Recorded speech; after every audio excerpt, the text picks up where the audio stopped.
And we are live on YouTube. We're going live on Instagram We're right going now. live on Instagram. You are now live. Welcome, welcome. Welcome, everyone. Welcome to another edition of Saturday Night Live with ButterFueled. We are your hosts. My name is Anderson, and this is my brother. I am Jay. And we are the Butter Brothers, also known as ButterFueled. What is going on, you guys? Live on Instagram and live on YouTube. Yeah, if you are on Instagram, head on over to our YouTube to get the full show. We have a great show planned for you tonight. As always, we put a lot of effort into these shows. Let us know where you're watching from. Dr. Hobo, what is going on, my guy? Dr. Hobo. Always asking for our physiques. We check out ButterFueled Fitness for our physique. Yeah, you can go see our naked bodies over there. Yeah. Yeah, Butters. 13 raw eggs daily. Let's go. Julius Caesar, good to see you, man. Eat meat. We have a great show. This is episode number 5, so we're going live every Saturday. Why on Saturday night? Because this is the time that we both can do it for now. Yeah. You know, come 2023, we'll be putting out more content because we just want to find ways to interact with you guys more, offer more valuable information. There's a lot of nonsense going on in social media, and we think we're smart enough to cut through the nonsense. Nonsense. Yeah, because we think health and nutrition should be simple, okay? This is why we're putting our faces out there, because we're not just going to hide behind a stick of butter. Yeah. Right? Exactly. If you have any questions, put them in the box so we can see them. We don't want to miss your questions. Questions in the queue box. Yeah, let me just make sure everything is working. We are live on YouTube. If you're on Instagram, go head on over to YouTube. Send us chats over there. They're easier for us to watch because we have a lot of like screen action going on in front of us. Of course, we're just doing this live on our phones. But there's a whole logistic to this, right? Yeah. We're going to be talking about squats. Yeah. Of course. We are in Squatsember. What else could we be talking about other than squats? Yeah. If you haven't joined Squatsember, what are you doing? Go join our Discord, join the challenge, become a member, support the show, buy our merch, go like and share our content. The algo lords don't like this type of content because they want to keep you in the shadows. They want to keep you dependent. They don't like critical thinkers, which obviously those who are in the carnivore community are, because it's a straight up rejection to whatever normal recommendations there are. So there's that. Yeah, they want to keep you cholesterol deficient. Something I'm curious about is cholesterol related, or is there some correlation with critical thinking and cholesterol? Of course. And maybe that's why they want you to lower cholesterol. Of course. Everything they do is to lower your consciousness, to lower your critical thinking. I don't have any citations with me, but that's actually something I'd like to see if there's any literature surrounding that. Someone says, highest testosterone ever. I make love to my wife 7 days a week. Let's go. Now, is that because of the carnivore diet? Or is it because the fruit? Did you add fruit? Frank's Carnivore Runs. What's up, man? Well, fellas, I'm here. Let's get started now. That's the spirit. I like that, man. Let's get started. Someone says, what's your opinion on semen retention? Any true benefits? I don't know. From top of my head, I would say, what those sort of activities, why are they taking time out of what you're doing, right? If it's like really disturbing your goals that you have set up for yourself, then it's not good. Yeah. Yeah, some people are just like driven by the intention to, release their seed consistently by their own manipulation, right? If that is you, then you're probably better off breaking away from that dependency. If abstaining fully from that works for you, then by all means go ahead. I don't think it's necessary though. I don't Yeah, know. yeah. I mean, I'm sure that's something that you can balance. Just don't let it take over your life. Yeah, yeah. And don't be simping on social media, you know. Only simp on ButterFueled. That is allowed. Yeah, the guy said, yes, because of carnivore. Shout out carnivore. Man is making love to his wife seven days a week. Awesome. What a stud. What's the best resource to start learning how to eat better? Just wanted to get in shape and started to work out. I mean, should we say we are the best resource? Well, you're here and we're here. So at this moment, we are the best resource. Shoot away your questions. uh, Do you know Sverich, aka Goatis? I don't know. He went by Goatis. Does that yeah. mean something? I don't know what goaties means. I know I've been doing this for 4 years, so I kind of did hear about Sverige in like my first year. Definitely like a shock value carnivore guy that ate raw meat in public in order to catch attention. Obviously, if you're promoting meat, I think you are a good person. If you're eating meat, you're doing the right thing. You know, Yeah, there's no need to take extreme stances or be causing division. We're all on Team Human, and Team Human is pro meat. team human, baby. Yeah. Head on over there to YouTube, get the full page. Get the full show. We got the slides up and Yeah. running. It's just someone said, I love your page. Thank you. Appreciate you. Go like and share. Share with your friends, share with your family, share with your parents. They probably think cholesterol is bad. All I'm right. just saying anything else. Oh, yes. I'm here and I love your page. I'm just saying anything else. Haha. Well, man, I think the best way for you to discover how to eat better is to try things for yourself. Because many different people will tell you different things. But as long as you prioritize meat and protein, animal protein, lift some weights, use your muscles, I think you'll be good. Yeah, yeah. And then, the fine tuning will be up to you. There's a lot of bad advice on social media. I would never proclaim to have all the answers specific to you. Yeah, yeah. Yeah, that's it. The simple advice is eat more animal-based foods or animal foods, basically. Yeah, animals are your friends. They destroy plants for you, so you don't have to. All right, let's get started with the show. Let's get started. Frank's Tactical Carnivore Runs is here. He wants to get started now. He needs answers Yeah. right away. Yeah, so So we'll be discussing. So we'll be doing an overview of Squat Sember.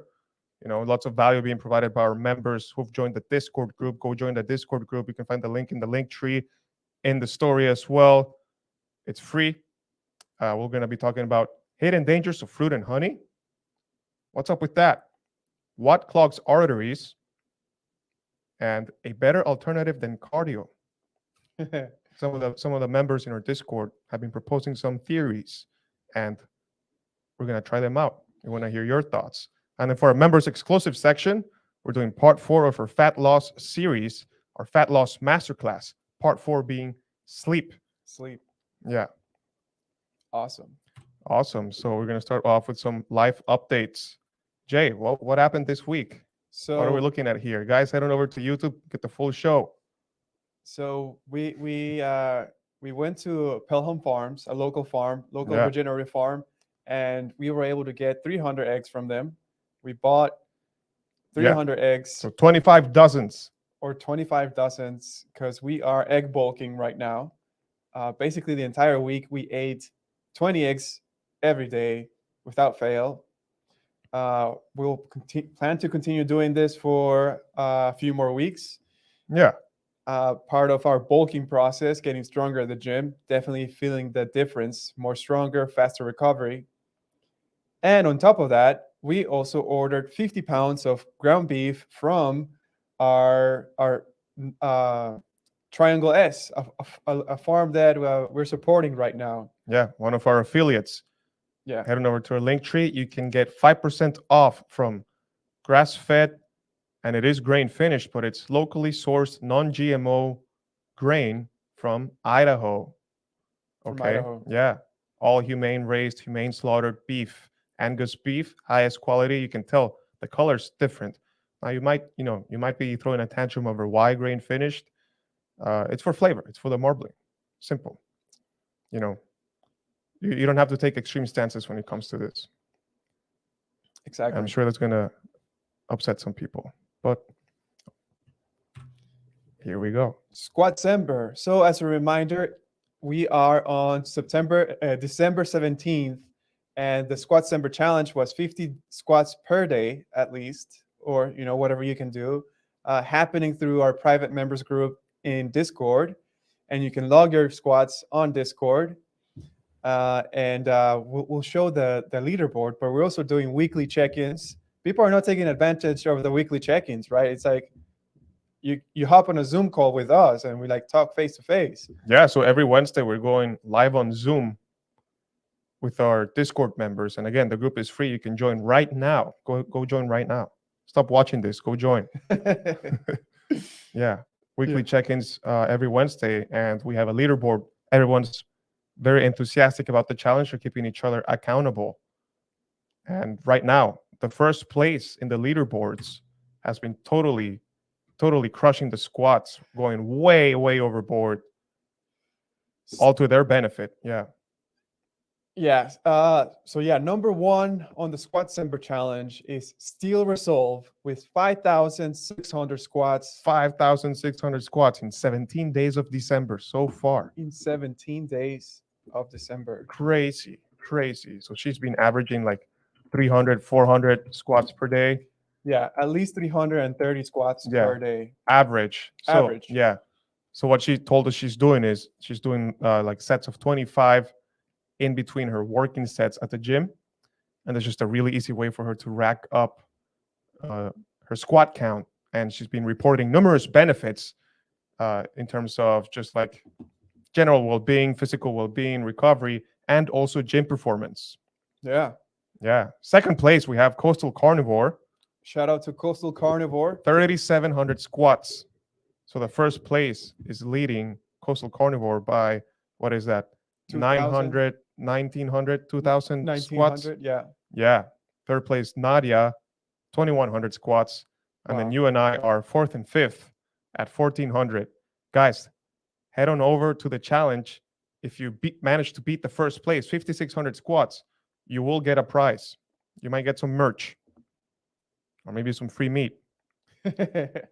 We'll see. Yeah. Also, shout out to OG Sharkbait. Sharkbait. I know he's there right now. He's ranking 14, but I think he can break top 10. He just needs to triple his efforts.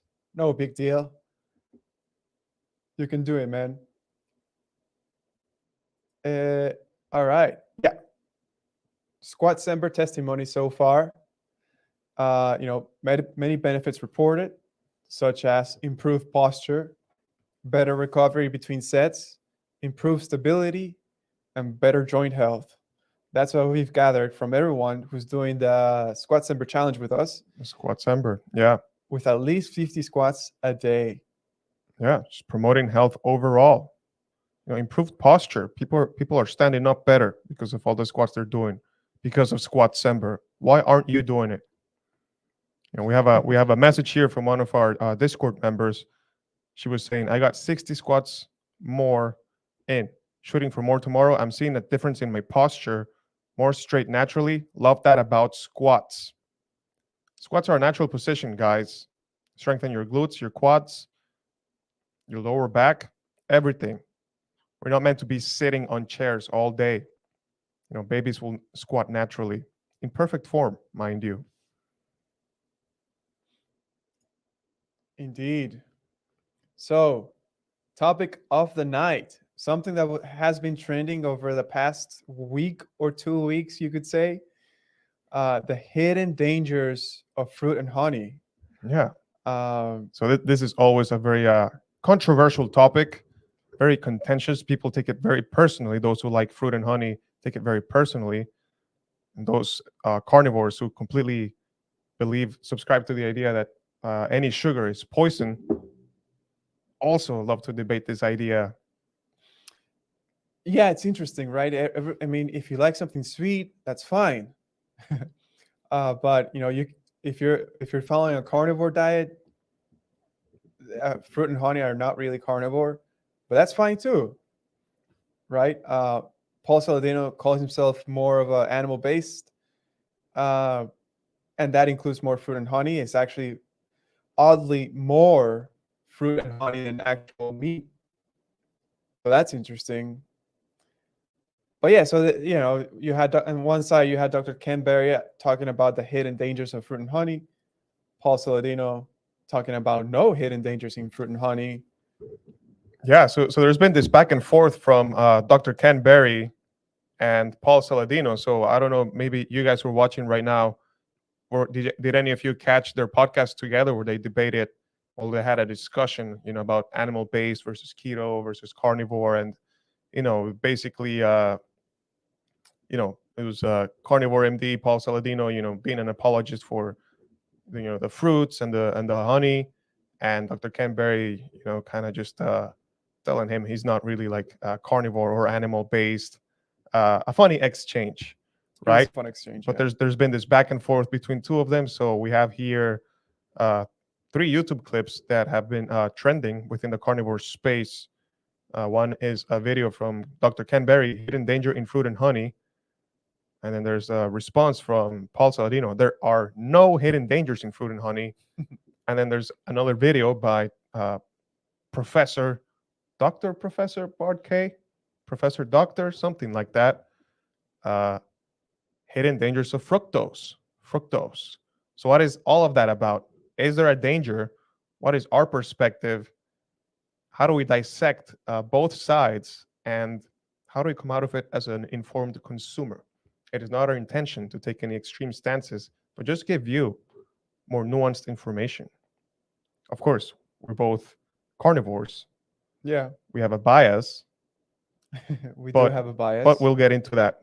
So first, what is the danger that is being addressed here, right? The main concern being fructose is 8 to 10 times more glycating than glucose. What does glycation mean? So you can think of glycation as like this combination, this reaction between the proteins and sugars that basically makes the protein this sticky, makes it like sticky, and the proteins then stick to each other, and they form an early glycation product.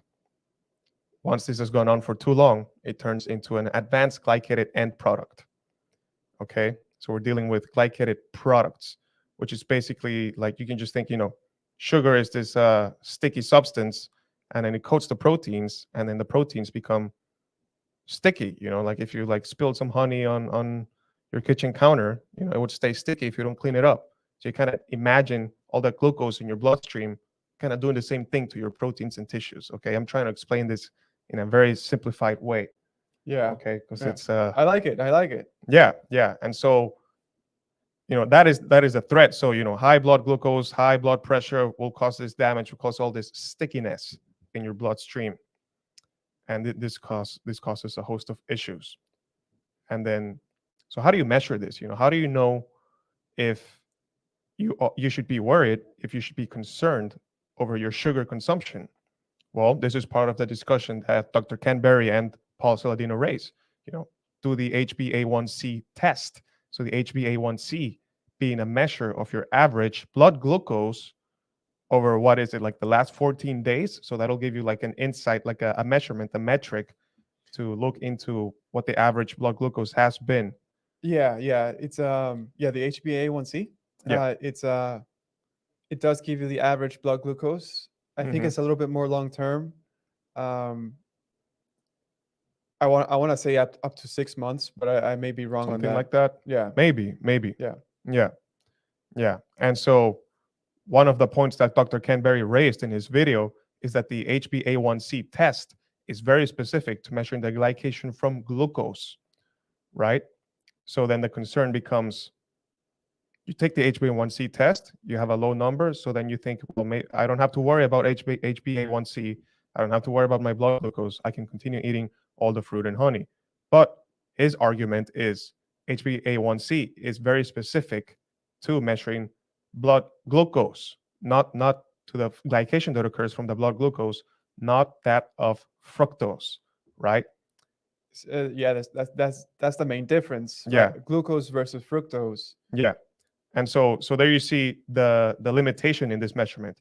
HbA1c is not very sensitive for glycation from fructose, and fructose is 8 to 10 times more glycating than glucose. Okay, so there is like this little gray area, or like this blind spot in the measurements we have Mhm. available to detect whether or not you should be concerned over your fructose consumption. Of course, Paul Saladino's perspective is that fructose coming from the whole food matrix in the forms of fruit and honey, he will say that there is no human evidence that this is harmful to humans when consumed. I suppose, well, he never makes the claim that it should be consumed within an adequate amount. But basically, he's saying that all the evidence of fructose being damaging is based on high fructose corn syrup, or like, Mm. refined fructose forms being Mhm. fed to animals or humans.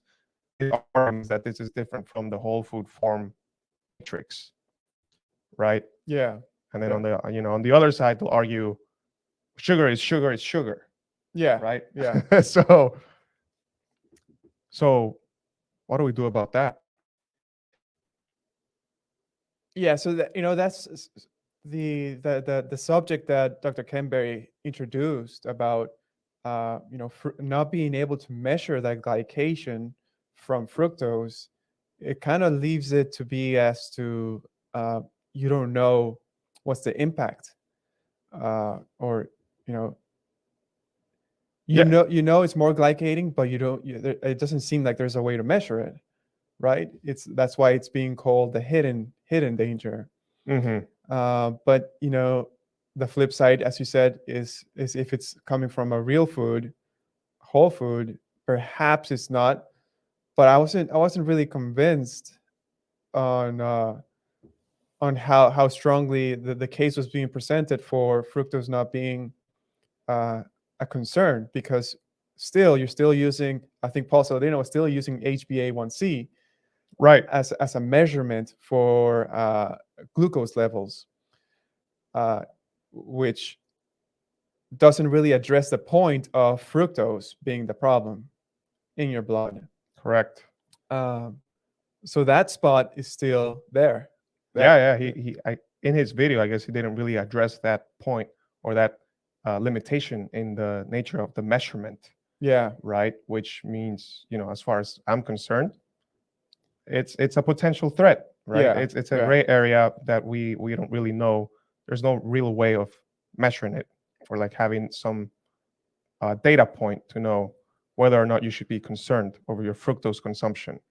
agreed. Yeah, Yeah. So, very tricky subject. Of course, then Paul Saladino will resort to painting ketosis in a bad light, to paint fructose in a better light. But the study that he mentioned in that clip, I have my reservations about that, because it was about the Atkins diet, and you know, technically you could do a ketogenic diet by it's a high fat diet, and the high fats could come from seed oils. So whenever a study is presented like that with no information as to like the dietary composition, I remain skeptical.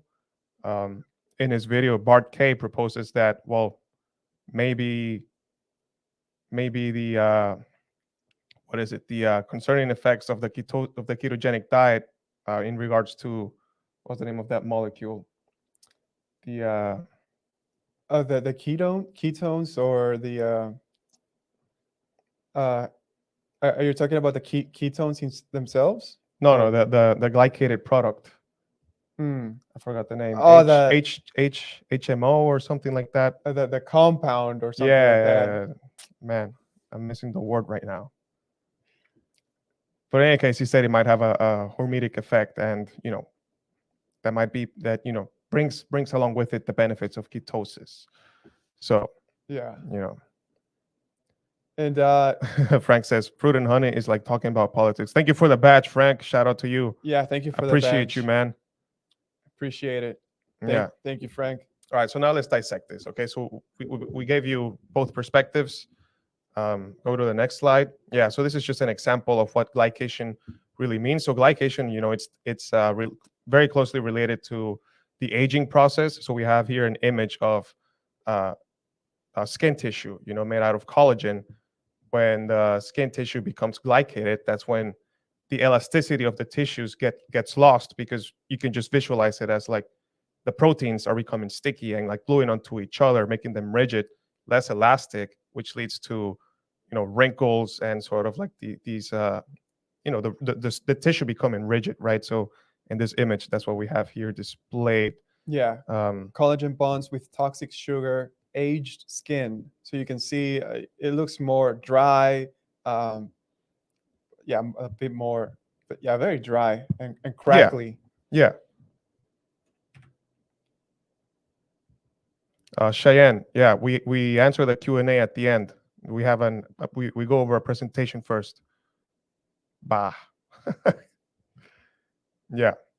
So I think there's one big point that neither of them address, neither Dr. Kenberry or Paul Saladino address, and that is, are you consuming these sugars in a caloric excess Hmm. or in a caloric deficit or in a maintenance, right? Yeah. Because we do know something for sure that is reflected across all evidence, all human outcome data would seem to suggest that any diet in a caloric deficit that promotes weight loss seems to have protective and beneficial effects, right?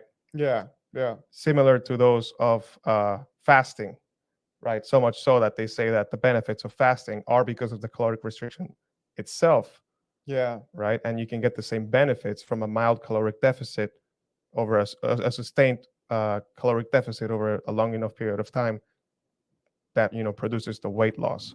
Yeah. So I think there's that to consider. Are you getting fat from the fruit consumption, or are you healthy enough? Are you maintaining a healthy, active lifestyle and a healthy weight that doesn't result in you getting fat from consuming the fruit and honey? I think that's a very important factor that neither of them address, because of course neither of them want to say the word calorie out of fear of being chastised by the community, which I think is ridiculous and actually paints the whole carnivore community under a bad light. Yeah. Yeah, this might upset some people, but I mean, when you control for calories, it works. It works, right? Now we can argue over the different practical approaches you might take to controlling for calories. That's a different conversation, but it works, guys. It just works. Try it and test it over and over again. Yeah. And here, just to answer one of the comments was, you can see the presentation on YouTube. We have the link in our Discord. We announced the link to YouTube on our Discord. Obviously, if you're subscribed to our YouTube channel, you will get that notification. Yeah. That's where we're presenting our slides. Oh, it's F Visa. Yeah, FV, Isabel and Lily. Hey, shout out to those guys, Isabel and Lily, the scallops guys. Oh, Yeah, nice, yeah. We nice. gotta go get some more scallops, man. Yeah, yeah. Yeah, Oh, I had no idea. I had no that's idea. them. That's them. Shout out to them. Yeah, thanks for joining. Yeah, local scallop fishers. Yeah, Is that yeah. what you call them? Yeah, catchers, Scallopers. scallopers. Yeah, I don't know. I could be wrong. But yeah, so definitely the I think the caloric balance, the energy balance part of the equation when it comes to fruit and honey is something that's missing from that conversation, and unfortunately, neither of them seem to address it. There's plenty of people who eat fruits as part of their diet, and they maintain a healthy weight. They exercise a lot. They're still healthy. Our personal perspective is, well, first and foremost, fruit. We see fruit as more of a dessert. As a dessert. So it's safe to consume on rare occasion. I don't think you need to be having something sweet every day, because I think that as someone who's coming from a past of like struggling with sweet addictions, I don't think it's optimal for me. You might disagree, but I think that if you feel a need to be having something sweet every day, maybe you should reconsider, right? You shouldn't really be needing to have that fix every single day, right? Yeah. Save it for special occasions. That's how we treat it. Yeah. Yeah, that's our personal approach. Second, fruit is not meant to be consumed year round. Just ancestrally and like historically speaking, in the context of nature, fruit is never available year round. There's a harvest, once in a year, and then that's it, right? So Yeah. fruit isn't supposed to be, now we have these massive plantations of bananas and oranges and apple orchards and things like that make it allow it for there to be fruit year round. So it's a very different case. We also know that the fruits today are very different. They're sweeter, they're higher in sugar than they used to be back in the day. Yeah, they've been bred to be sweeter, right? So you can have a little bit more, so you can want more. Exactly.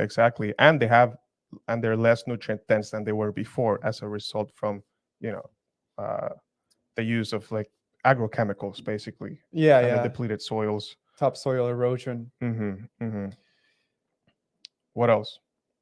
Uh, yeah, no, I think you covered a lot of good points. Yeah. Well, furthermore, in nature, animals would always have a competitive advantage Oh yeah. accessing fruit over humans because you can't beat a bird or you can't beat a squirrel to to ripe fruit. Think about it. They're smaller than you, they're faster than you, and they are present in larger numbers. Okay, so this idea that you'd be stumbling around the jungle or the forest and finding like a fresh patch of berries with no insects or birds or just like smaller animals having gotten to it first, it doesn't seem quite plausible. If anything, the animal will get to it first, and then you would eat the animal. Okay, and then as a final point, uh, you should talk to farmers. What farmers know very well that the one of the strategies they can use to fatten their animals Hmm. is feed them fruit. Fruit makes animals fat, and we actually have here in our presentation a quote from an article that says most reputable weight loss programs endorse eating fresh fruit and vegetables for health benefits as a way to lose those excess pounds. That may be true for humans, but in Britain, the cattle have been eating their fill of produce and gaining weight steadily. So this is from an article that's talking about. Can you pull up the I'll article? pull up the article. Yeah. Yes, sir. So again, we have an actual presentation here on YouTube. If you want to head on over, catch the full show. We're just showing talking about how cattle in Brighton, which I believe is a place in Florida. I don't know where this is. They're being fed fruit and vegetables as a way to fatten the cattle, right? So you know how people always argue, oh, what do they feed the cattle? They feed them grain to fatten them. So why are they telling people to eat grain? It's because it's to fatten the humans. And here we have an example of where the cattle are being fed fruit and vegetables, and the end result is them gaining weight. So now that begs the question: should humans be eating this? Is this a reasonable food to include for humans? It's Periodically or year round. yeah. This is not like a total a complete answer, right? But it's something to think about, something to add to your list of things as to, is Yeah, this something that we should be eating on a daily basis? yeah. Go talk to any farmer. Seriously, they will tell you for themselves. I mean, we can tell you firsthand from a local farmer. She told us, one, she grows blueberries, and every year she has to pay a blueberry tax to birds. Right? She has to protect her blueberry patches from the birds From the because birds. yeah, they will eat her blueberries. They'll take like upwards of 30% of her blueberries. Okay, so there you go. Animals have a competitive advantage accessing these fruits over humans. And then second, she openly stated, oh, when she wants to fatten her animals, she would feed them fruit. Yeah. It is what it is, guys. Like, you know, I'm not Yeah. making this up. This is like firsthand testimony from a farmer. I suggest you go and do your own investigation as well, so you can be informed based on your direct observation, which is the best way to know if something is true or not. Right? You can't just rely on things you read online. Here we have an article that's confirming what we observed firsthand in person. There you go. So you know, Yeah. how do you know things are true? Right? You don't always need, a systematic review to prove a point for you. Yeah. But there you go. So what else does this article say? Oh yeah, just saying that there's weekly deliveries of 160,000 to 240,000 pounds of fruits. That's a lot of fruit and vegetables that are being delivered. And then it's just saying that it depends on the season. Fall is pumpkins, winter is citrus and tomatoes, and summer has more variety. So this is something that it's being fed to cattle to fatten them up. Yeah. So, that's very interesting. And with all this considered, are there any hidden dangers in fruit and honey? Well, we know fruit and honey will tend to be higher on the fructose, and the HbA1c measurement is not a reliable measurement to assess, damage from fructose consumption in terms of glycation, because the test itself is limited in its sensitivity to fructose glycation. Okay, and fructose is 8 to 10 times more glycating. Okay, so there you Yeah. have it. Is it dangerous? Well, you might want to consume it in moderation in season. Personally, I think humans are meant to be living year round. Humans are not meant to be trying to lose weight year round. I see many people try to do that, and I think that's a mistake. But rather, humans are meant to be in sync with nature and go through cycles of expansion and contraction in terms of their weight, right? So during the summer, you reap the harvest. Usually, this would be in the form of like binging on the fruit that was available, over a very short period of time. Pack the weight, and then come the winter, people would starve during the winter. So that's why packing on the weight was a useful thing. Okay, just context. Yeah. Yeah. There you go. Fu- yeah. Fully agree. Yeah. Treat it as dessert. Now, moving on to the second topic, what clogs arteries? So again, if you're watching on Instagram, head on over to YouTube, because we have some beautiful, beautiful diagrams here so that you can understand when people talk about atherosclerotic plaque, what they're actually talking about. How does it work? How does it happen? And will animal fat clog my arteries? Is it really as simple as, fat hardens in copper pipes in your household and the same thing happens in your body? Of course not. Of course not. Copper pipes are not at body temperature. Your arteries are. Exactly. Yeah. So what do you think, Jay? Do animal saturated fats clog your arteries? Absolutely not. Absolutely not. If anything, it seems like they might be protective, right? So it's funny because this week we had that video about the clogged artery trending. It hit like 1 million views, or like 2 million views. It was crazy. And then people are like, in the caption, we stated, eat steak and eggs to minimize your atherosclerotic plaque. People were like, man, you need to go back to school. And I'm like, man, Sorry, man. yeah, this is school. This page is school. Okay. Having to relearn what food is. Exactly. Having to relearn nutrition and how your body works. Potentially learn it for the first time, because I think by now most of us would probably agree that the dietary guidelines don't really work. They don't work. And then people counter by saying, "Oh, people don't really follow it." Yeah, sure. I mean, they don't like follow the entire hierarchy. They just follow the bottom line, which is all grains and bread. That's all they do, and that's not helpful. Yeah, because when you introduce the idea of a pyramid, it suggests that at least if you cover your base, then you're doing better than average, right? It does not imply that covering the base is actually detrimental to your health, right? If the base was red meat and most people covered that base, everyone will be better off. Yeah. See, not that I think that we should have a food pyramid in the first place, but just saying as a counterexample. So what clogs arteries? So here we have a diagram of the normal human artery and an artery narrowed by atherosclerotic plaque. Yeah. And what I want you to pay attention to is this little section called the endothelium. So the endothelium is this one cell thick tissue that surrounds your arterial wall, that it makes up your arterial wall. Okay, so one cell thick. Yeah. Okay, the One cell. atherosclerotic plaque occurs right under the endothelium.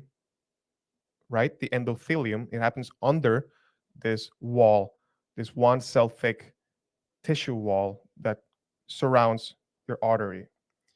So what is happening there? Okay, so here we see in the case of the damaged endothelium, we see that there's all this clutter, all this junk that has been stuck under it, and the belief is, you know, oh, this is cholesterol, and so if you don't eat cholesterol, this just won't happen. Which is a very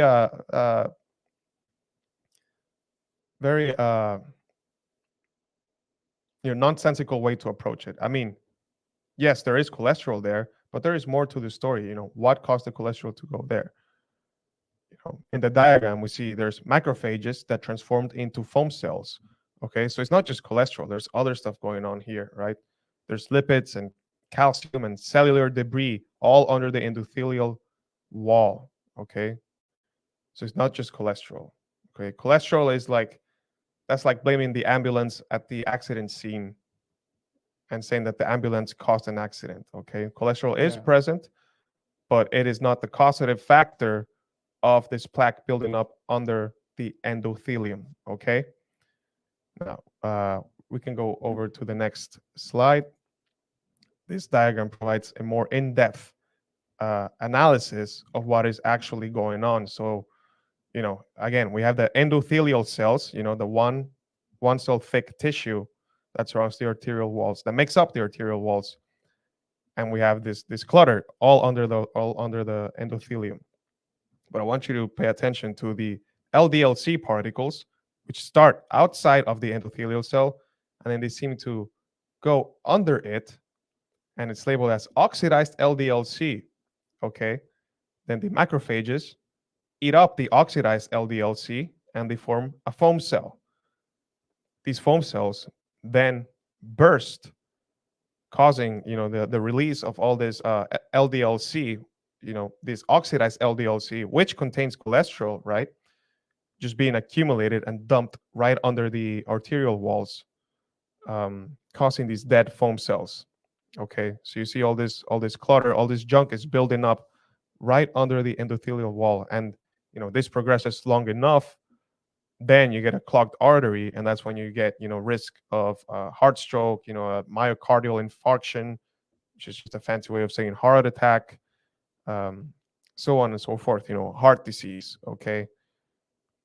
So what is actually damaging the LDLC? So we have a little video. We're just gonna show like a 1 minute of this, just because it's a very cool, very neat illustration. You can start on minute 2. Minute 2. Yeah, go to minute 2. It's just a very cool illustration. Again, we can only see the butter boys. Yeah, I know, man. So if you want the full presentation, head on over there to YouTube, because we're actually presenting. We have slides. We're showing the articles and everything. Here you're just getting the butter boys talking to you, but you can still get value just from listening. So, but head on over there to YouTube and subscribe so you don't miss the next show. Yeah. So playing. Yeah, play.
Yeah, you can stop it there.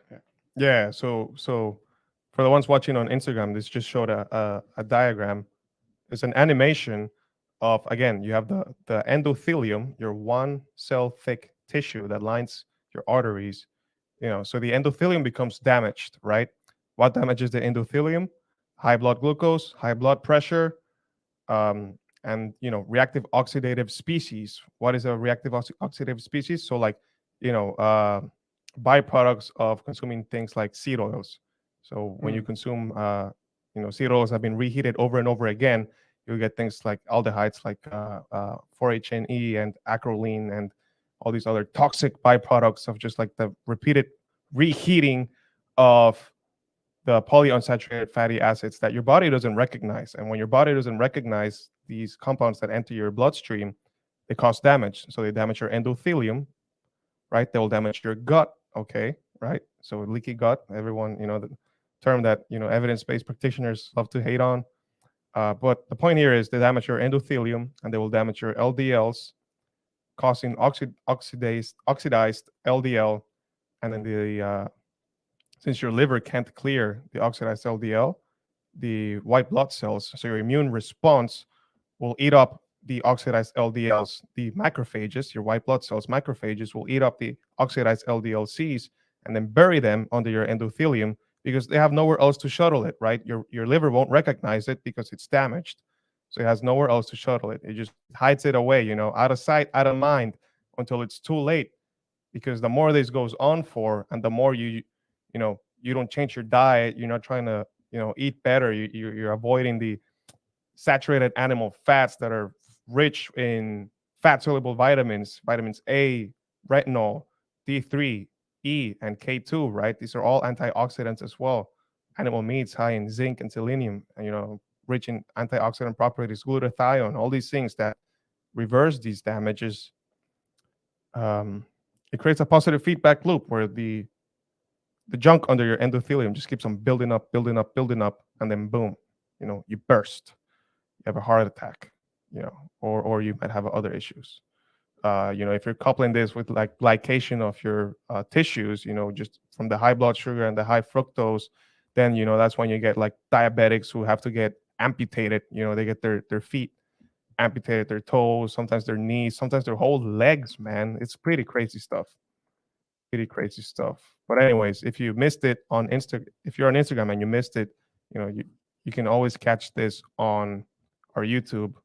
Really cool diagrams. Like this will really really help you understand what actually causes clogged arteries and why it's not as simple as blaming saturated fats or blaming dietary cholesterol. Besides, anyone worth their salt will tell you dietary cholesterol does not increase serum cholesterol.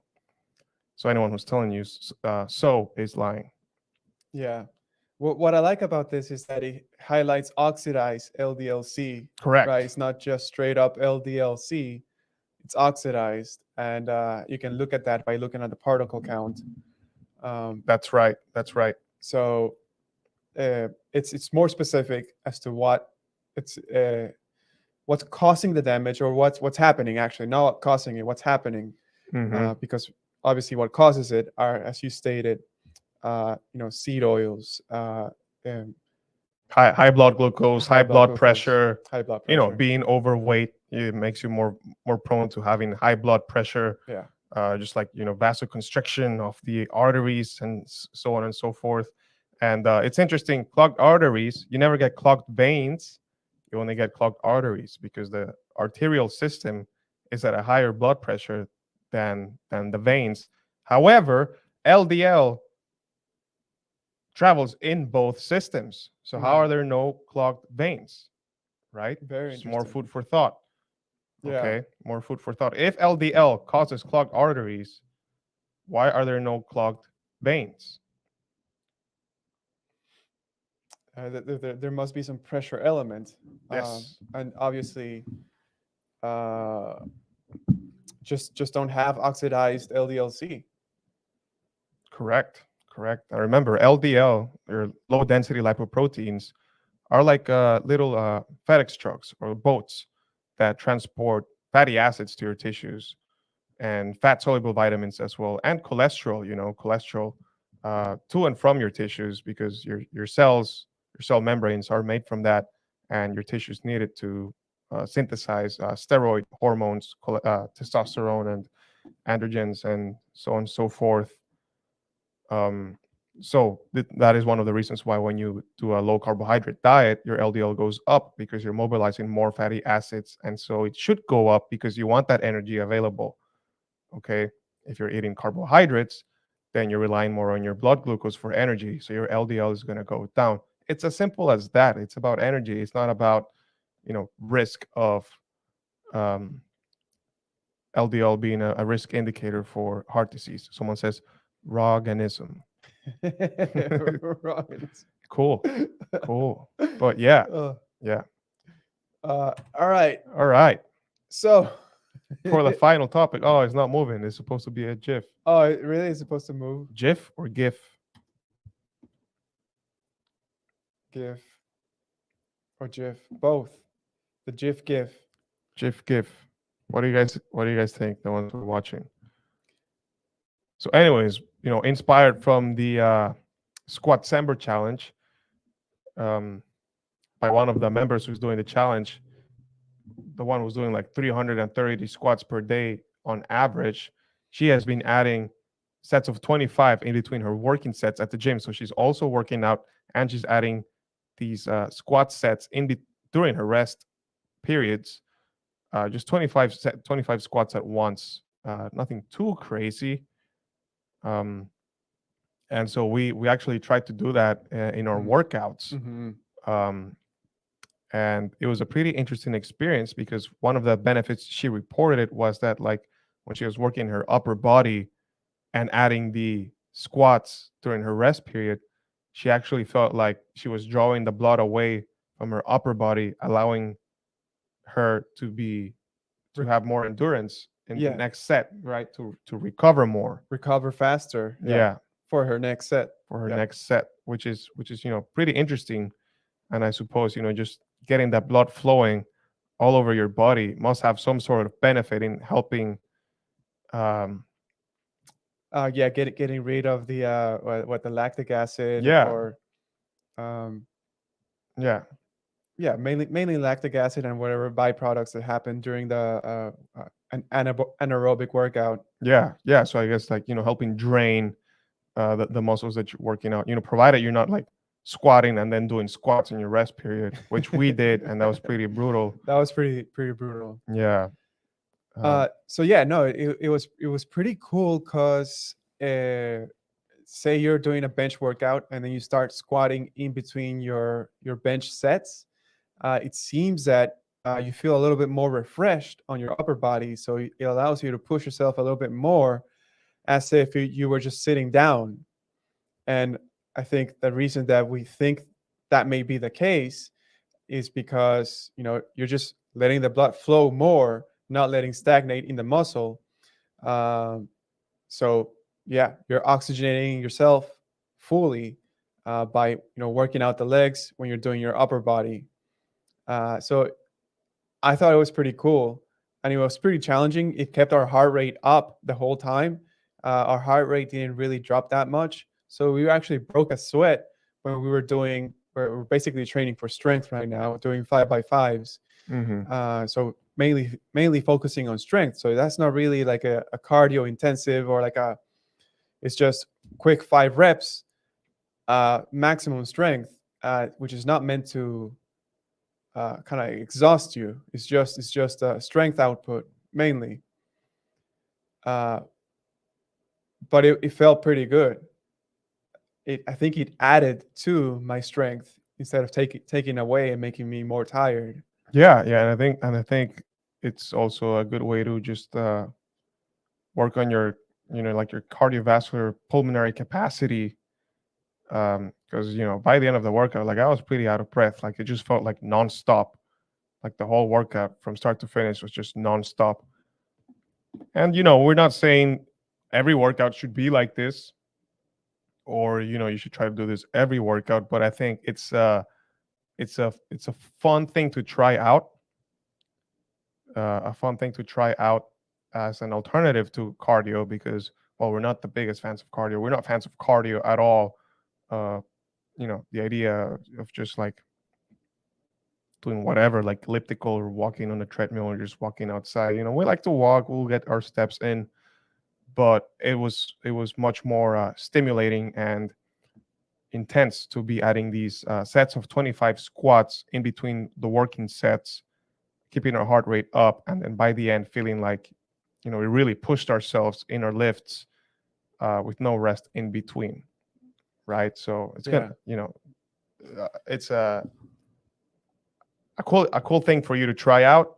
So definitely something worth experimenting with if you're looking to increase that cardiovascular activity, burn more calories in your and fit it all within a time crunch, I would say, right? Yeah. It's a Yeah. time efficient way to burn more calories.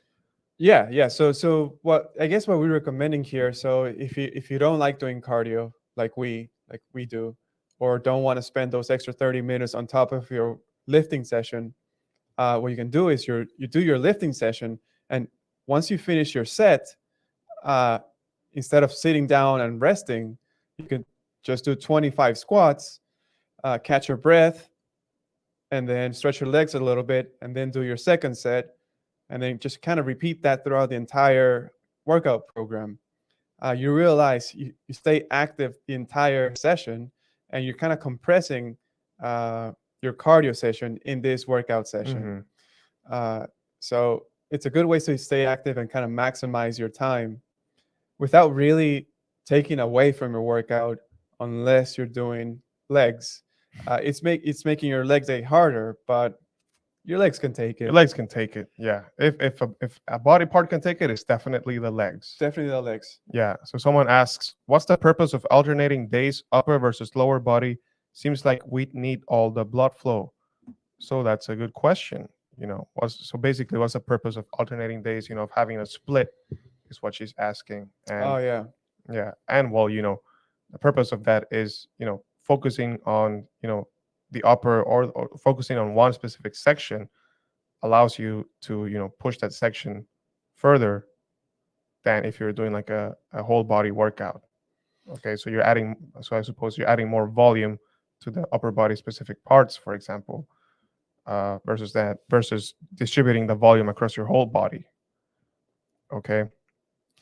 Yeah. So yes, doing split body parts, that uh, I would consider that a little bit more advanced, because you're basically saying just going to focus on one body part for the entire session, which adds a lot of volume, which is good. But then that means you have to do that every day in order to work your entire body. So if you miss a day, you start slipping. So Start leaving parts behind. you start leaving parts behind, and conveniently you'll see people, like guys, dudes, skip leg day, right? That's where the term comes from, right? They do their split routine, and they happen to skip leg day. So and then their legs start lagging, which they shouldn't. uh, I normally recommend, well, I mean, we recommend full body workouts. That way you train your entire body, and then you do that 3 to 4 times a week. You're basically equating the volume you would do on a split routine on a weekly basis. That's how you should view it. You should view it in a week, how many times or how many sets I'm doing per body workout, per body part. If you do a full body routine, it's there's no missing a body part. You're doing everything. And yes, I guess we're answering questions right now. Yeah. We're pausing for Q&A, and then we will go into our members exclusive Yeah. So section. we'll check the question box. Cues from the question box. Yeah. So I think so. We already answered this question. What's your opinion on semen retention? Any true benefits? I mean, if you're hey, what's up, Jess? Hey, Jess. Hey, shout out Jesselyn Randall. Check out her page. Everyone go follow her. She posts some great TikToks, like the funny reels, the funny kind that go viral. Yeah. Jess, how are the squats doing, you Jess? Jess, you already do the squats today? Yeah, she's been doing it. She's been doing the hashtag Squatsember every day. So Yeah, she's in there logging the squats. let us know if you're feeling any benefits, or if you just, by this point it's just cake for you. I mean, I think Jess was doing them with a bar, weighted squats. Oh Wow. yeah, I think I saw that. Wow. That's Yeah. impressive. I'm getting sore here just doing 50 body squats. Yeah. Yeah. But anyways, she says, not yet. My legs are deaf sore though. Yeah. Have you been doing them? No, but you've been doing them also body weight, right? I mean, I know you also work out. So stacking the body weight squats on top of the workouts can get tough. Yesterday we hit leg day, and then we stacked 400 body weight squats on top of that, Yeah. because we did 15 working sets, and then one set of 25 for each working set, plus a warm up, so 16 for one. Someone asks, what do you say to friends who say they don't eat meat? I say, I pray for your soul, my friend. I hope you find the way. It. I mean, it's tough, right? I've actually lost friends. I've lost one friend because, well, they were having health issues, severe health issues, mental health issues, and I was like, well, maybe you should stop eating so much pasta, because this bloat you're getting every time after you eat is not good for you. And I almost guarantee that if you just cut that down a little bit and start eating some more meat. She was vegetarian, of course. You might feel better, and I was cut off. So you have to. It's a very tricky situation to navigate because depending on the individual you're dealing with, right? I mean, yeah, they have to be receptive to it. They have to be receptive. Yeah. At the end of the day, it's they have to help themselves. Yeah. And if they're not receptive to it and they're not willing to try an alternative, the best you can do is respect their opinion. Tell them that you it comes from the bottom of your heart. You truly only care about their health, and unfortunately, if you keep following regular advice, it doesn't seem to work, and people are seeing success here. Yeah. So People are being able to revert, or at least mitigate all sorts of health conditions, chronic health conditions, everything from mental health, respiratory issues, chronic inflammation, joint pain, arthritis, rheumatoid arthritis, diabetes, obesity, digestive issues, Crohn's, IBS, GERD. tell them. Yeah, I mean, you name it. I like it's bewildering to me. It just seems like, it's very easy to paint carnivore diet under this like light of, being this panacea of health. It won't fix all your problems, but it certainly will help. It certainly will help. It'll help with whatever issue you're dealing with. Yeah. You might surprise yourself, and it's really something that you have to try for yourself to understand. Make that connection for yourself. Understand that the food you eat has a direct impact in your health. Unfortunately, many people go by through their days without making this connection. Okay, because they think, being in pain and suffering is normal, which is a tragedy. Which is, why we do what we do. Yeah. Many of our family members suffer from chronic health conditions, and they still won't listen to us. Yeah. But at least you guys do, or at least you're more receptive. Yeah. I think Jess said something, but I missed it. So body weight and weighted and workouts. Yeah. Just all kinds of She's squats. crushing it. All kinds of squats. No squat exercise is safe. Yeah, she's crushing it. Pack on that muscle mass by the time January comes around. Someone asks, ghee or butter? Well, we're not ghee fueled, are we? We're not ghee fueled. Okay, please ask better questions. No, in all seriousness, butter is lower calorie per tablespoon, so butter has that advantage. Ghee is great though. It's absolutely a phenomenal fat to pick. It's just clarified butter. Tallow, lard, good. It's all good. Come from animal, good. Good. Comes from animal. Yeah. Good. Fensky asks, do you prefer ghee or butter? Well, I love cooking in butter, man. I think it's delicious. Yeah. I mean, I mean, you can they're all make delicious, really. They're all delicious. Yeah, you can make your own ghee. using butter, Yeah, it's like you're picking from the same thing, except the ghee, you have removed the milk solids, which actually lowers the smoke point that's right. of Yeah, what you're cooking. there is that advantage. So yeah, so if you take out the milk solids, then you are increasing the smoke point, so you can heat cook or sear at higher temperatures. Um, Yeah, but I so mean, it's up to you. we're advocates of all animal fats, man. Like, um, we cook with bacon fat, lard, tallow. Uh, Actually, we don't have ghee at the moment. We have duck fat. We have butter. I think eggs and butter are like the best combo ever. But I mean, honestly, like all the fats are good. We're advocates of all animal fats. All animal fats will contain the fat soluble vitamins in their animal form, which is what you need. That's what fills the gap. The gap that has been created by telling people that animal fats are bad for you. People have been deficient in vitamins A, D, E, K2, right? This is good for you. These are antioxidants. These protect your arteries. Don't not clog them. But good That's right. question. That's right. Good That's right. question. Yeah.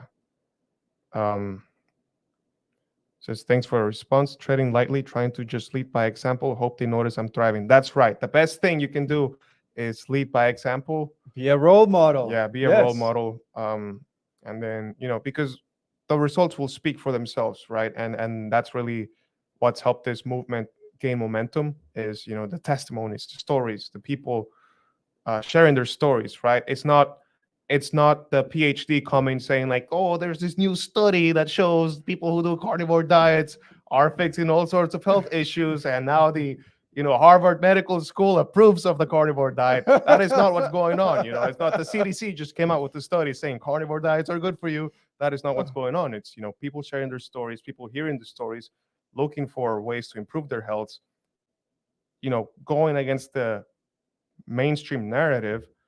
Um, that is regurgitated by everyone in academia and the institutions, and then seeing for themselves, right, that wow, we've all been lied to for decades, and once you start going down the rabbit hole, you have no idea how deep the rabbit hole goes. Yeah, you'll realize that food or discovering carnivore is truth.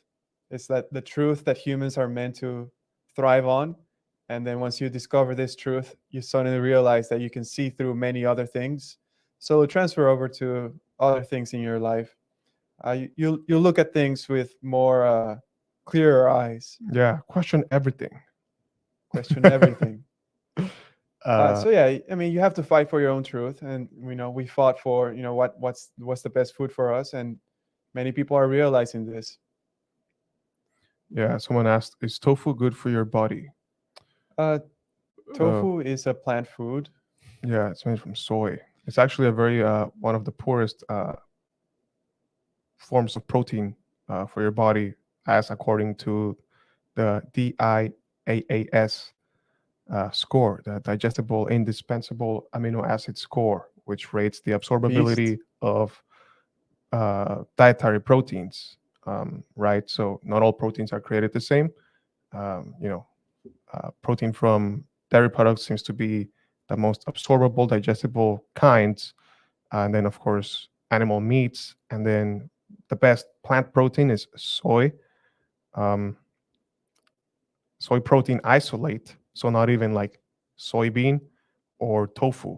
Okay, so you're talking about this refined processed powder.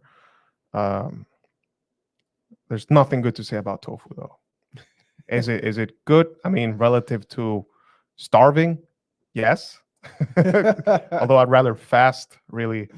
uh, So I'm not even sure I can say it is better than starving. Someone says highly processed soy and loads of estrogen. Yes, yes, and then of course, that's the right. people with the studies will tell you that there's no evidence that it raises your estrogen and all of that. But hey, I mean, How about just not having it? yeah, how about you just, Have your steak. yeah, eat meat, eat whatever meat you like, eat duck, eat chicken, eat pork, and eat red meat. How do you get vitamin C?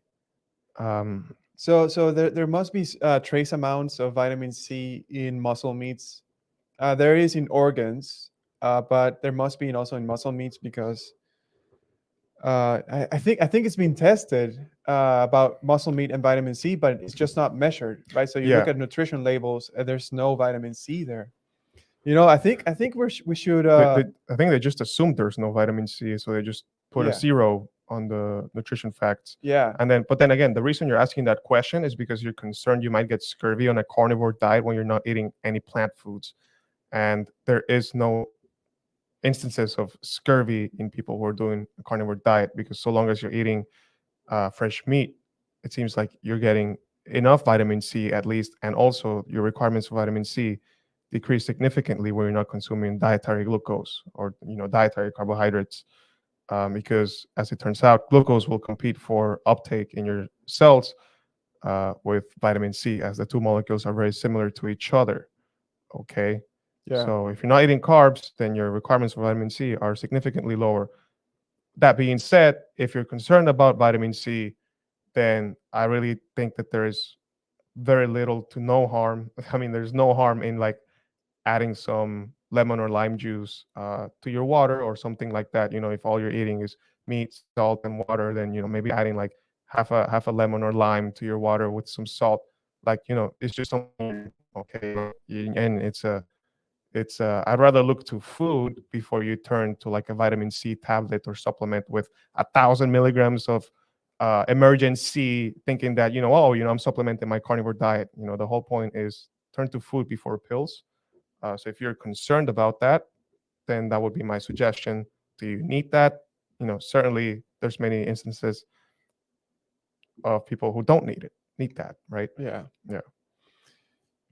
Yes, yeah. So something we've been talking about is actually testing the food and having nutrients measured in uh, our meats ourselves, right? So this actually may be something that we should potentially do, right? Just send out meat to a food lab, Yeah, that'd be a really cool experiment to run. Uh, and then kind of just put it to rest. yeah, if any of you have a food laboratory, hit us up. We'll send some meat your way Yeah, for you to test it. we'll put Some this thing to rest. some human flesh. Yeah. Oh, Um, so okay, so back to the question box. Someone asked, Dr. Hobo asked, is honey a good pre-workout? Um, well, what do you want from a pre-workout? You want something that will fuel your workout, right? get you through your workout. hmm So I would say any food is a good pre-workout. Calories. Yeah, if you want energy, like if you have an egg, if you have some butter, if you have a piece of bacon, if you want to have some honey before a workout, you will feel better with that than a fasted workout. Now, should you do it? Should you not do it? Well, that is completely and entirely up to you. Is it good? I suppose it's better than zero. If that's because what do you want from a pre-workout, right? You want something that will fuel your workout. Yeah. Yeah, I prefer to fuel my workouts with uh, animal foods. Yeah, although most days we work out fasted, but that's just because of our schedule. Someone asks, well, I think there was a question. Um, Someone asked about vitamin E. Vitamin E, fat soluble vitamin found in fat. If you're not eating fat, where are you getting it from? Yeah, vitamin E is a fat soluble vitamin. Yeah. A, D, E, and K are So your fat soluble vitamins. so vitamin E is a weird one, because if you go online, if you search, foods high in vitamin E, right? The top source will be wheat germ oil. Now, are we supposed to believe that wheat germ oil is something that we should all be having? And why is wheat germ oil so high in vitamin E? Okay. It's wheat germ oil. So it's like, it comes from like the The little yeah, it's the like whole or exactly the hull, like within the hull, like this is the seed, right? Like it's inside the seed. I Mhm. think, you'll find that many of these plant foods show up to be high in vitamin E, uh, as a kind of like defense mechanism to some of the anti-nutrients that will also be found alongside with it, or to protect from predation. I don't necessarily believe that you know wheat germ oil is a net benefit to be consuming. Of course, you can get vitamin E from butter and your uh, animal fats, and then of course higher quality, like grass-fed butter, grass-fed tallow, will be higher in these fat-soluble vitamins. At least that's what the data would suggest. Yeah. Um, Cues from Qbox. yeah, back to the question box. I'm 3 weeks in full carnivore, but I'm getting so tired of meat. Any suggestions? P.S. I feel amazing and down 15 pounds. Congrats on the weight loss. That's what this is about. Congrats, 15 Steven pounds. Ketovore, on the weight loss. Yeah, I'm getting so tired of meat. Man, I've never had that problem. I've never had that problem either. Yeah, so it's really hard for me to answer that. So if you're on a weight loss journey, and I guess you're it sounds like you're having more than enough meat, then that should probably only help you in furthering your weight loss, right? The uh, So what do you miss? Like, is it like I'm bored of meat because I miss pizza and pasta, or is it just like I'm bored of just like the flavor and taste of red meat? Because if I mean, you can eat other meats. You can try all the other meats. There's pork, there's chicken, there's poultry. And you can add these like once or twice. Just to introduce some variety. Seafood, just to introduce some variety to your rotation, your food rotation. If you're getting tired of red meat, again, eating the animal meat will always be a net benefit. But if it's really like you struggling with the cravings, like missing like the junk food, like the pasta and the rice and the bread, then uh, there's some rewiring in your brain that needs to occur. I mean, yeah, you can add do more eggs. eggs, pork, chicken Yeah, wings. try different cuts, try different ways of cooking. I don't know what you're eating. Like, are you only eating steaks? Are you eating just ground beef? You can try pressure cooking. You can try making bone broth. You can try making like uh, meat broths. Just like eating, like right now that is the winter over here where we're at in New England. It gets very cold, so at night we've been having a lot more of like brothy meals. So just like like a bowl of broth with ground beef and the eggs in it, maybe some cottage cheese in it. Like, it's just delicious and keeps us warm. Yeah, Trying to play around with dairy. Adding some cheese, some butter, cottage cheese. I love cottage cheese. Greek so yogurt. good. Yeah, sour cream. Depending on your goals, the dairy is more palatable. But if you overdo it, it can lead to like that the weight rebound. Um, try experimenting with different cuts. Get a roast, roast it in the oven, that sort of thing. Yeah, Try experimenting. There's many different ways. It's more than one way to cook a steak. There's more than a few ways to crack yeah, eggs. yeah. Yeah, it's interesting. It's interesting. Like if you were only having skirt steak, right? If you're very specific and only having skirt steak, for example, every meal, perhaps I can see how you kind of get uh, bored of it. But we Yeah, have ground beef pretty much twice a day, 7 days, and it's like yeah, I look yeah, forward to it.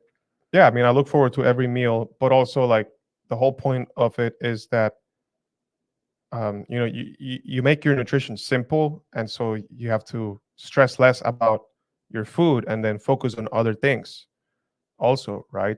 um Yeah, so now food is not like this like top of mind concern for you, like, oh my god, what am I going to eat? I need to go to a supermarket, I don't know what to buy, or I need to meal prep for this week. It's like, no, now you just you show up, you get a few maybe like 2 3 different items you're going to be eating that week. You cook it, simple, done, delicious, nutritious, fills you up, onto the next thing, right? Onto back to work, back to you know family, kids, whatever, whatever you're doing, school. et cetera, right? Like it should feel liberating and empowering, um, not boring or dull. Okay. Yeah. Someone asked Ernesto Tellez, shout out Ernesto. Shout out to Ernesto. He says, what kind of ground beef would you recommend, 80-20 or 90-10? And then someone responded 90-10. um it, it depends on your goals. I think 80-20 is like it just hits the spot in terms of that fat to protein ratio, and just like the flavor is just so delicious. um oh, Frank C messaging over there. Yeah, Frank uh joined us on YouTube. yeah, 80-20, it's just so I think 80-20 is like the most delicious mix. um and it's easy to cook because you can just throw it on the pan, and it'll release its own fat. Like you can just literally just toss it and like forget it there for like a few minutes. Don't burn it down, of course, but it requires very little supervision. 90-10, it also has that flexibility. um but one of the advantages of going with a leaner ground beef is that you can eat more. It's higher protein, but it doesn't hit that spot in terms of like the fatty flavor, the fatty profile. So I would say it just depends on your goals. If you're trying to cut, then going for the leaner cuts of ground beef will definitely help. If bored, have lamb, duck, venison, rabbit, add ground veal to ground beef. Yeah, amazing tips. Yeah, there's so many different animals to eat. Try them. um, Someone says, hi. I've been carnivore for a month and it's been a miracle for my mental health. But to be honest, since I added low glycemic fruit and veggies, I feel even better. Awesome. That's fantastic. That's good. That's fantastic. And we always emphasize, Have more meat. yeah, as long as you're eating meat, you're doing the right thing. And then you gotta fine tune what works for you, what works for your lifestyle. No two people are ever the same. No two people have the same activities throughout the day. So, you know, in a way, like you have to invent your own food pyramid, if you will, right? It should be highly individual. Someone says, I use carnivore to put type 2 diabetes into remission. Oh my God, that's awesome. Congrats, That's Christina. awesome. Yeah, we just made a post. I think we made like 2 posts this week about type 2 diabetes. 1 in 3 people in the USA are pre-diabetic. It might be more like 2 in 3 now. And then if left untreated within 5 years, most of these people will become type 2 diabetics.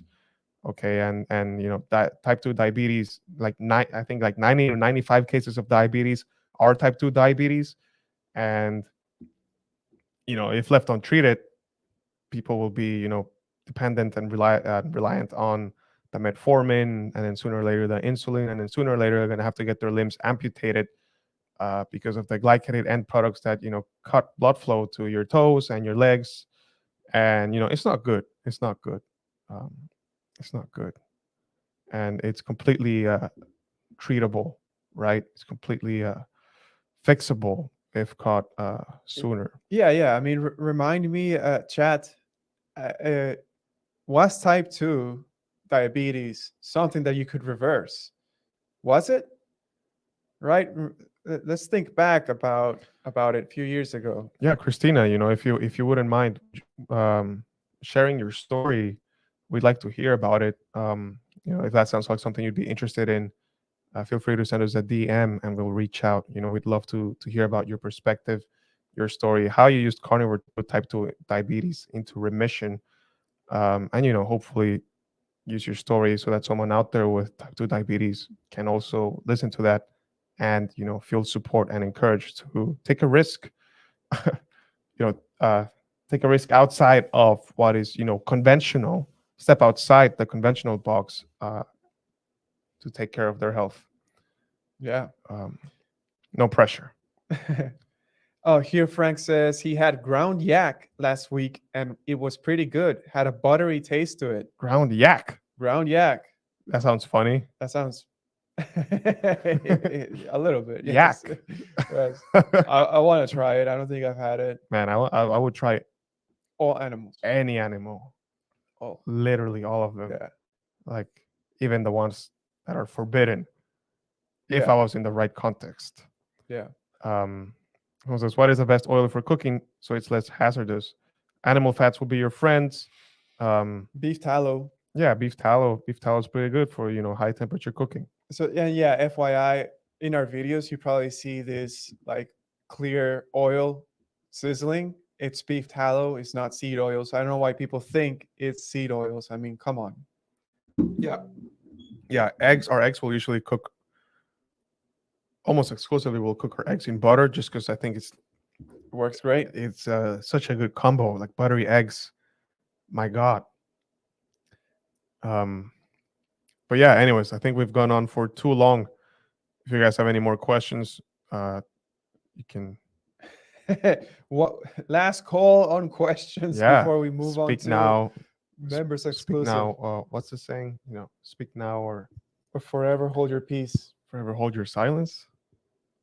No, you What you gotta be at peace with whatever you don't say, because you get no more chances. Yeah, and Till next if Saturday. you'd like to support the show, if you'd like to support our page, you can always like and share our content. Need I remind you, this is not favorable content with the algo lords. You can catch this show. It's going to be saved on the page. But if you want the full show, head on over there to YouTube. It's also going to be available on YouTube. We'll now be going to our members exclusive show. We do this every Saturday night. And we'll be covering our Fat Loss Masterclass, where we teach you how to understand the way your body works so that you can understand how to keep that weight off. As someone says, I missed the beginning. Catch the full show on YouTube. We actually have slides. We're showing the articles and videos here. If you're catching it on Instagram, then you only get to see us talking. But that's why we have the mics. That's why we have the headphones, because we actually put a lot of effort into our presentation. The members exclusive. You can become a member through Instagram, or you just DM us. Join the Discord, guys. It's a great community. The Discord is free, and Instagram is a sinking ship. I said it. Yeah. The Discord is how we are spreading ourselves too. Yeah, and being able to discuss more topics in depth, uncensored, right? Because there's some things you can't say on Instagram, or you shouldn't say. Otherwise, the algo lords will be triggered. Too many snowflakes over here. So if you want a community of like-minded individuals, head on over to our Discord. If you would like to work with us, we do 2-on-1 coaching. You can follow us at ButterFueled Fitness for a carnivore animal-based approach to weight loss and muscle building. You can tap into our combined 15 plus years of experience of failing at dieting and failing at going to the gym so that you don't have to. Buy our merch and use our promo codes with our affiliates to support, farms and get your carnivore crisps, get your discounts. And if you haven't already, sign up for the free meat giveaway from Francesca's Dawn Farm. Link in story. Delicious pasture-raised meat, highest quality meat. We actually put out an interview with Amy Herrera, the farmer from Francesca's Dawn Farm. So go check that out. Sign up for the free giveaway. Get access to free meat. There's no catch. All you have to do is put your email. Okay, that's the only thing. But yeah, thank you guys so much for tuning in tonight. We will be back next Saturday for a Christmas special, and the Saturday after that for a New Year's Eve special, Christmas Eve and New Year's Eve, because we're very dedicated to this game. And catch us next time. Thanks for tuning in.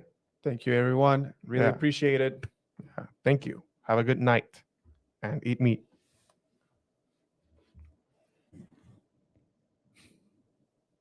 What am I doing?